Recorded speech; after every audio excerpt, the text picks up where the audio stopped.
Chapter 1 by J.D. Kempen. All rights reserved. Copyright by Compass and Coin Publishing. The chessboard exploded. That's the only way I can describe what happened when my stepfather Charles lost his mind and flipped our game across the basement floor. 32 black and white plastic pieces scattered like shrapnel, my black queen rolling under the furnace, pawns skittering into shadows, and a rook bounced into the root cellar where we stored our canned vegetables.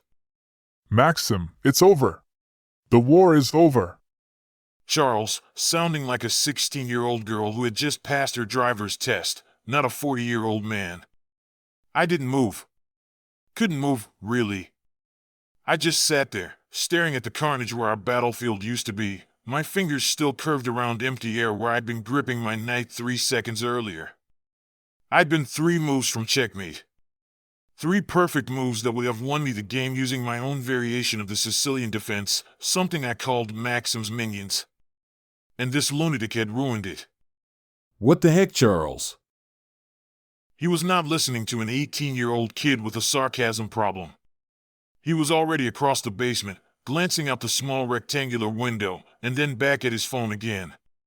The blue glow of the TrackM app painted his face in sickly light, the same app that had kept us alive during the 4 years of this nightmare. TrackM was our lifeline. An app based on crowdsourced survival. Whenever someone spotted an mbot, they'd ping the location and a blood-red dot would appear on everyone's map with one simple message: run. It had never failed us. Not once. Until Pi Day in the late 2030s. The day that changed everything. It started when TrackM went dark, but TrackM was never dark. Not once. Even on slow days, there were always pings, a copter drone flying too low, an electric car carrying terrifying humanoid robots known as mbots. But now? Not a single alert. The world outside my basement had gone silent, impossibly quiet. I pushed back from our makeshift chess table, a piece of plywood balanced on 2 sawhorses, and stepped over the fallen pieces. Each one felt like stepping on a gravestone. For years we'd been playing down here.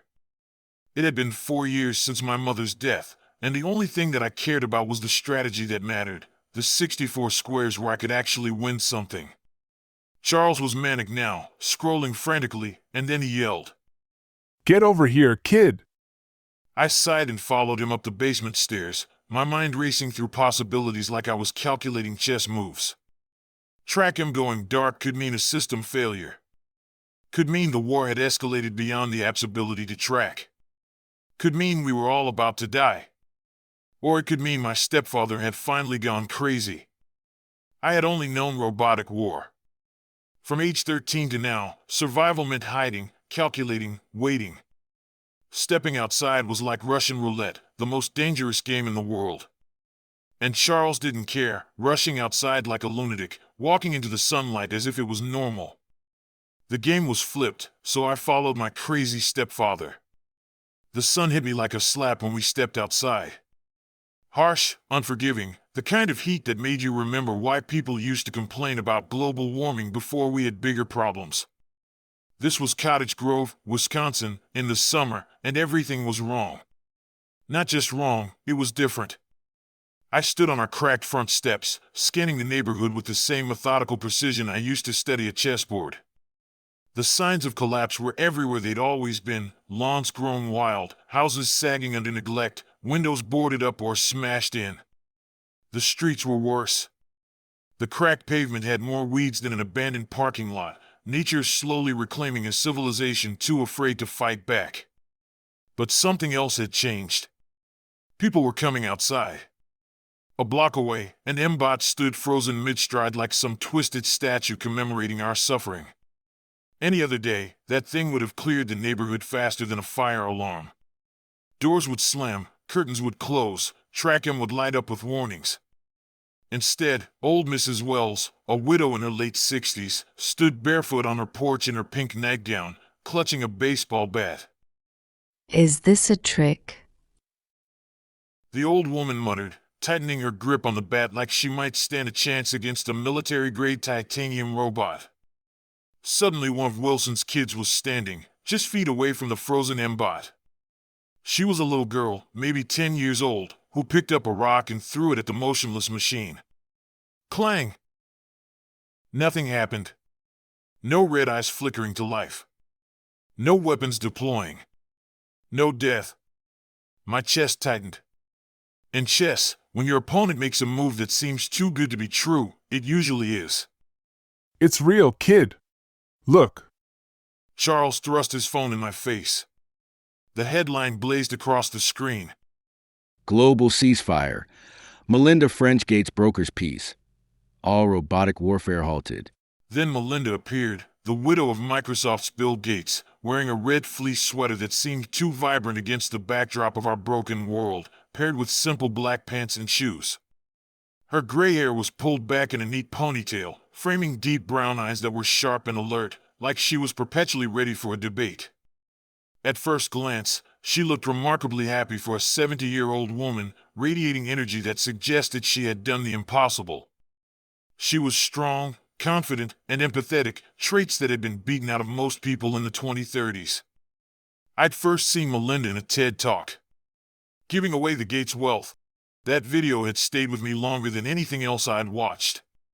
She and Bill spoke about a trip to Africa in 1993.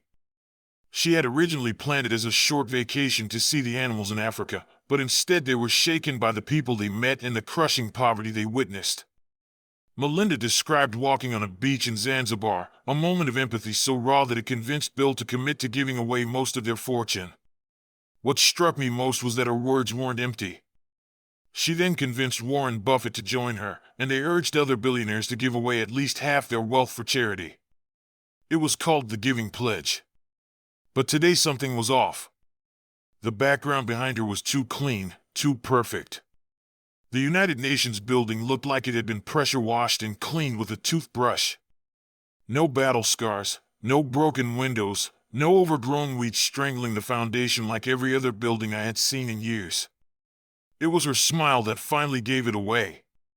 Not the kind you get from hope. Those are brittle. They crack under the weight of news feeds of loved ones murdered by M-bots.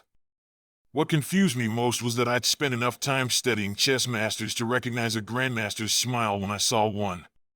Melinda wore that expression like she just set up checkmate in 3. I had worn the same smile just minutes ago, but then Charles flipped the board rather than lose. Melinda announced, "The war is over. Her voice was as smooth as silk. And today, humanity steps into a new era of peace. Today, March 14th, will always be remembered as Pi Day." Charles let out a breath I didn't know he'd been holding. "The world has suffered long enough." Melinda continued, her tone shifting into something biblical. "The 4 horsemen of the apocalypse have ravaged our lives: war, famine, disease, and death. But today, they ride no more." She had done a second Jedi mind trick on the world's billionaires. In the 2010s, she convinced billionaires to give away their wealth. Now in the 2030s, she convinced billionaires to end their profit-driven war. What came next was the most elaborate presentation I'd ever seen. "Today, I present to you not just peace, but 3 promises. 3 guarantees for a better future." Suddenly, the 70-year-old woman started to dance, and with her hands held high she snapped her fingers to a funky beat only she could hear. She spun, and in a blink, the old woman was transformed. A 19-year-old Melinda stood before us, spinning in a flowing orange hippie sundress, her tall brown boots thudding against an unseen floor. Her gray hair turned brown and fell straight, parted in the middle, with French braids framing her glowing face. A caption flared across the screen. The Peace Pledge. The background shifted behind her new avatar. She was no longer standing next to the pristine UN building in New York. Now the background looked like the real world. Behind her was the burned-out husk of the Capitol Dome in Washington, D.C. Unfortunately, war had twisted the Capitol into broken metal beams and cracked marble like broken bones. Weeds choked the steps where senators once walked. "Look around you." 19-year-old Melinda said, her voice carrying the passion of youth. "For centuries, humanity has believed in perfect ideals, but then reality hits and we're overtaken by power, greed, corruption. Each government promised to be different, to serve the people. But as Bishop Mandel Creighton said in 1887, power corrupts, absolute power corrupts absolutely, and the cycle repeats. She gestured to the ruins behind her.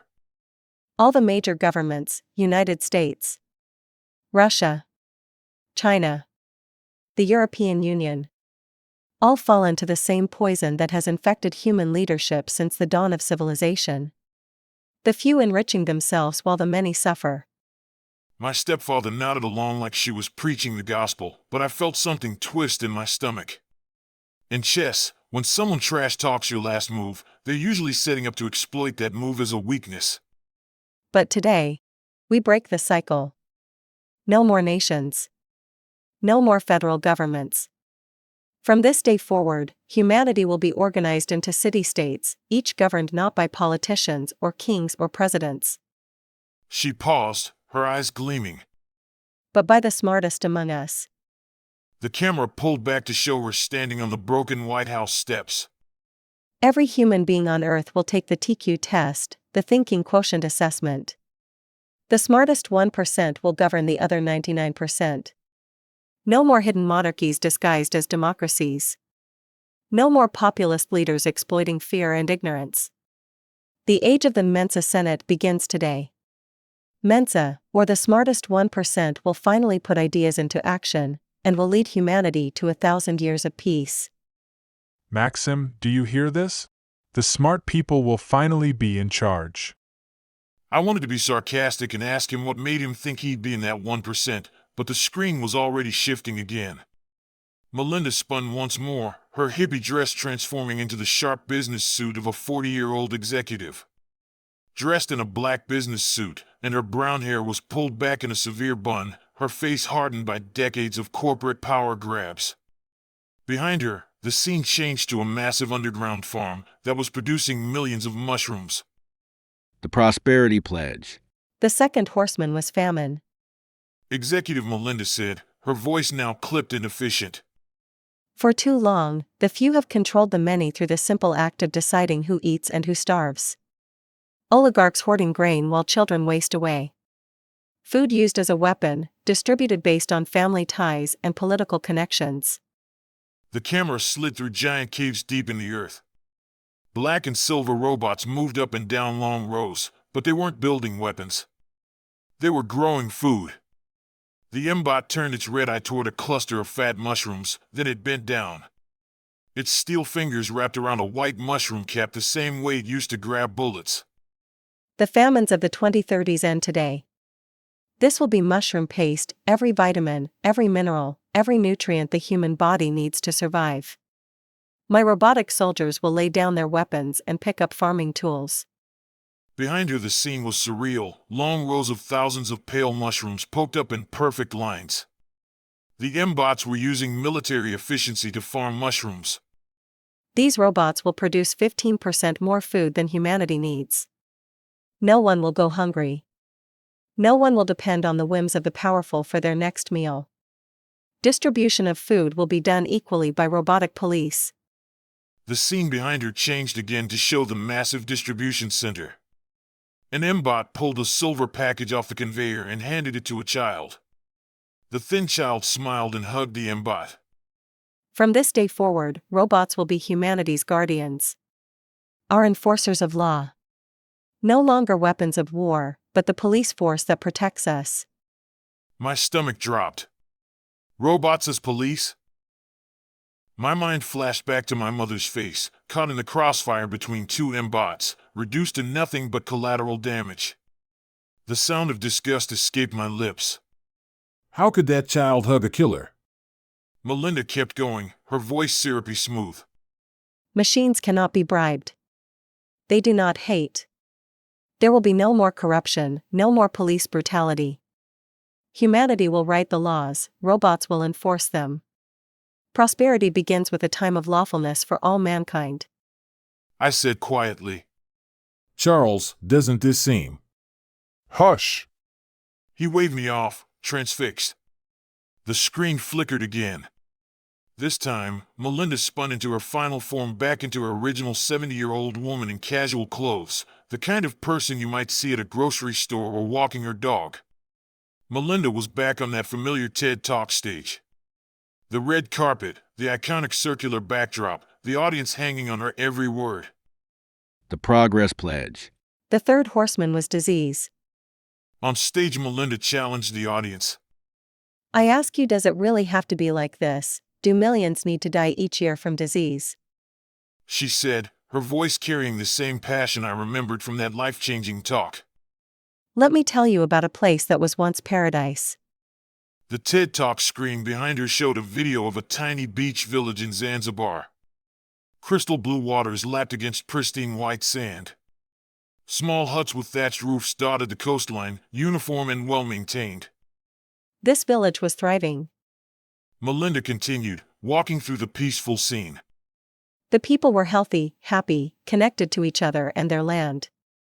Then the video darkened. A ship appeared on the horizon, growing larger as it approached the shore. Until someone delivered a package. Inside was a gift from the developed world, smallpox. Within weeks, the native people grew sickly. Within months, most were dead. I watched the video in horror as the beautiful village transformed into a graveyard. Bodies lying in the streets, children crying over their parents, the paradise turned into hell. I remembered before the war, it was the same in my neighborhood. People died from a new plague like COVID-19, but deadly called pox. The life-saving vaccine was delayed. Travel has been the cause that spreads plague, but it was always a luxury of the rich. Travel is a double threat to humanity. It creates exclusivity and scarcity while simultaneously spreading disease. The wealthy visit paradise while the poor remain trapped in their circumstances. She turned back to face the camera, and I saw tears in her eyes, the same tears I remembered from that TED Talk when she spoke about walking the beaches of Zanzibar, seeing poverty that broke her heart. But what if we had a solution where everyone could go anywhere? What if everyone could be anyone? What if we could all have everything we desired without the risk to humanity? The scene shifted again. The same tiny beach village in Zanzibar, but now the people were emerging from their simple huts wearing sleek virtual reality headsets. Their bodies were in the physical world, but their minds were elsewhere. Welcome to the Sphere, a virtual reality universe where humanity will learn, work, and make progress. In the Sphere, your birthright means nothing. Your family's money means nothing. Your political connections mean nothing. Here we are all equal and we are all expected to contribute to society. Her voice hardened with conviction. Humanity will live by Captain John Smith's quote from 1609, "He who does not work, neither shall he eat." She opened her arms as if anything was possible. The Sphere is no longer just for games. The Sphere has been modified, upgraded, and reopened. Everyone will receive what they need: jobs for the adults, schools for the youth, retraining for those who need it, and vacations for anyone who has earned them. The camera pulled back to show the beauty, the white sand beach, the aqua blue water, and the perfect sky with puffy white clouds, as Melinda winked at the camera. Be anyone, do anything, go anywhere, have everything you desire. Charles was grinning like an idiot. I can be anyone, I can do anything, I can teach again. I couldn't believe that Charles just repeated the new tagline. The weirdest part was the numbers didn't add up, because I only counted 3 horsemen of the apocalypse. What about the 4th horseman, the pale horse? War, solved with a new government. Famine, solved with mushroom paste and robot cops. Disease, solved by eliminating travel through VR. 3 horsemen down. I said out loud. What about death? The words hung in the air like a curse. Because suddenly I understood. The 4th horseman wasn't coming to kill us. It was already here. The death of freedom. The camera then split into 3 parts, showing the 3 versions of Melinda standing side by side, the young idealist, the corporate executive, the casual dreamer, all speaking in unison. You are the promised generation. All you need to do is step forward and embrace the new change. These people had been living in a graveyard, and now someone was offering them resurrection. Of course they wanted to believe. Anything was better than what they had. Old Mrs. Wells dropped her baseball bat. Thunk! It echoed like a bell tolling. She stepped off her porch and fell to her knees in the street. Next, the Wilson girl pulled her mother forward. Charles looked left and right, as if he couldn't decide to cross the street. Then he took one large step forward. He turned, expecting me to be at his side, but I was still thinking about the long game. Suddenly his expression changed to a mixture of confusion and pleading that said everything without words. "Why aren't you coming? Please, we need to move forward." My feet were frozen. Questions fired through my mind. This doesn't make any sense. Why do we need to prove loyalty? What happens if we don't step forward? What's the strategy? Charles panicked, and with ice-cold fingers he pulled me forward. I let him drag me forward, and took the step. I realized that sometimes you learn more by losing than winning. Sometimes you save your best moves for when they matter most. The neighborhood united in celebration. Old Mrs. Wells was still on her knees, crying tears of relief. The Wilson girl was spinning in circles, arms outstretched like she was trying to hug the whole world. Charles was grinning ear to ear. It was bigger than just my neighborhood. The world erupted with cries of joy, tears of relief, and something that looked like hope. Looks like I'm part of the bullshit now. The world was too busy celebrating its new captivity to hear the one voice in the wilderness telling them they just walked into a trap set by a grand master.